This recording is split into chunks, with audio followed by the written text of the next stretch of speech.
Hi, I'm Nancy Bell from Oshkosh Public Library, and this is Book Buzz, where I take one book that's recently been getting a lot of buzz on social media, review sites, or other places. I break it down into definable elements, and then I choose 3 read-alikes that have similar characters, writing styles, or overall general vibes. This month we're talking about William Kent Kruger's newest book. I really like William Kent Kruger's book, This Tender Land. It really reads like a modern-day classic, and I really loved it. But he was originally known for his mystery series, and he's really getting back to those roots with his newest book. His newest book is The River We Remember. When the body of a wealthy landowner is found floating in the Alabaster River on Memorial Day in 1958, Sheriff Brody Dern, a highly decorated war hero, struggles to solve this murder that has the town of Jewell, Minnesota, up in arms while putting to rest the demons of his own past.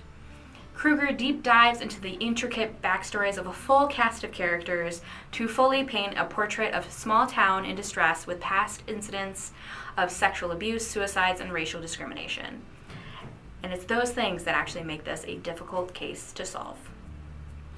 So first and foremost, this is a historical mystery genre. We have a mystery set in the past, which in this case is 1958. Some of the other elements have kind of combined because they all kind of overlap into this interesting vibe that Kruger has created.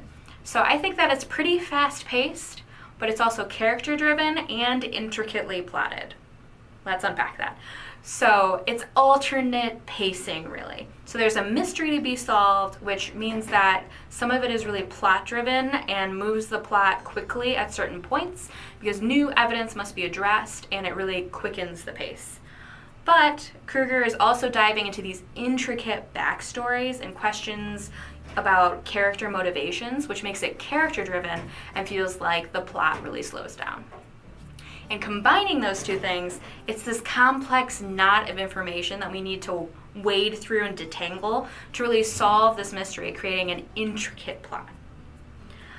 Additionally, it's really atmospheric and richly detailed. 1958 in Jewell, Minnesota really becomes this real place full of real people that we're compelled to read along because we want to know the conclusion of the crime, but we also want to know how this will affect the people and place that we've gotten to know. So the first read-alike I have for you today is Dry Bones in the Valley by Tom Bowman. Officer Henry Farrell returns home to rural northern Pennsylvania to recover from his own damaged mental health, and instead finds trouble on the heels of gas drilling, which has brought money to the town, along with crime and heroin and meth into the territory, and he must investigate a murder that tears at old wounds and deadly secrets. So this one isn't necessarily a historical mystery, but it's still solidly in the mystery genre. This one is faster paced, I would say, than William Kent Kruger's. Generally, it's the appearance of new evidence that's really moving the plot along instead of like Henry's own introspection. It is still really intricately plotted. There's lots of moving parts hidden in getting to know this small rural community with little nuggets of information hidden away there. The tone is also really atmospheric and richly described. The mountains and river valleys in northeastern Pennsylvania, combined with this smaller, close-knit community, it comes alive to hide these dreadful secrets. And it really makes it hard to imagine this story being told somewhere else. Along with this, it is compelling writing because we are driven to solve this mystery. Next up, we have The Searcher by Tana French. So looking to start a new life, former Chicago police officer is searching for peace in a small place, a small town, in a small country, in his own words. He moves alone, his daughter is all grown up and his wife has since left him, to a small Irish village thinking he found his small place.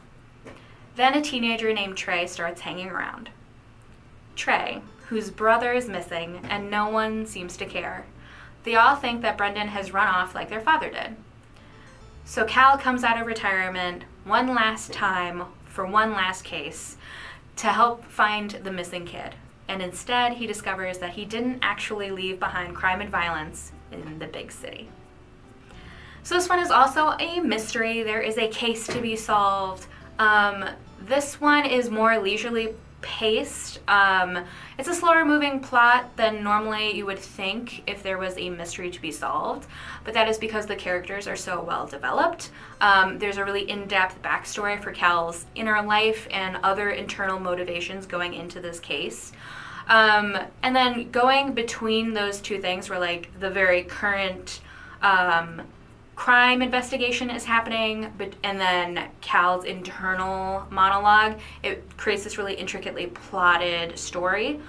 It does also have this tone of being atmospheric, reflective, and suspenseful. Tana uses this atmosphere of a small town in Ireland and this slower pacing with the internal monologue to really build suspense. So we're left hanging with these threads and no way to piece them together.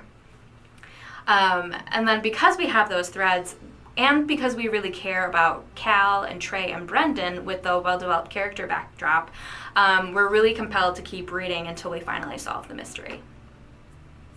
And our final read-alike for today is Decent People by Deshawn Charles. In the still segregated town of West Mills, North Carolina in 1976, 3 siblings, Marion, Marva, and Lazarus Harmon, are found shot to death in their home. This is the first reported murder in the area in decades. And with the authorities not seeming to have any interest in solving the case, the community turns into a frenzy of finger-pointing and gossip on both sides of the town's natural color line, the canal. So this one is also an actually historic mystery set in 1976 in the past, and there's another crime to be solved. This one actually has a really character-driven storyline that's really intricately plotted. It's layered with the racial divide after Jim Crow and other prejudices that weave through this mystery, leading through different theories, perpetrators, and motivations in the pursuit of truth. The characters, because of that, they're also really well developed. We get to know them and their internal motivations that are leading this plot along. And then, you know, this really feels like the Deep South. It's really atmospheric. And I think it was Kirkus that called it a regional whodunit. And I think that accurately shows how different this story would be in a different location. Being in North Carolina in 1976 is really integral to the story. So this book is really compelling and gritty and richly detailed.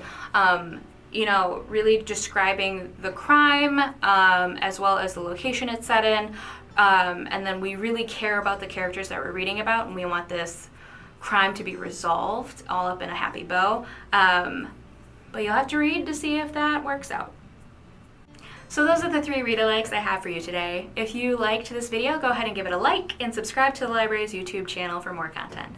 If you have any questions or suggestions, please go ahead and leave a comment, or you can always get a hold of us here at the library reference desk, which I'll leave a link to down below. Thank you so much for watching, and let's all get back to reading.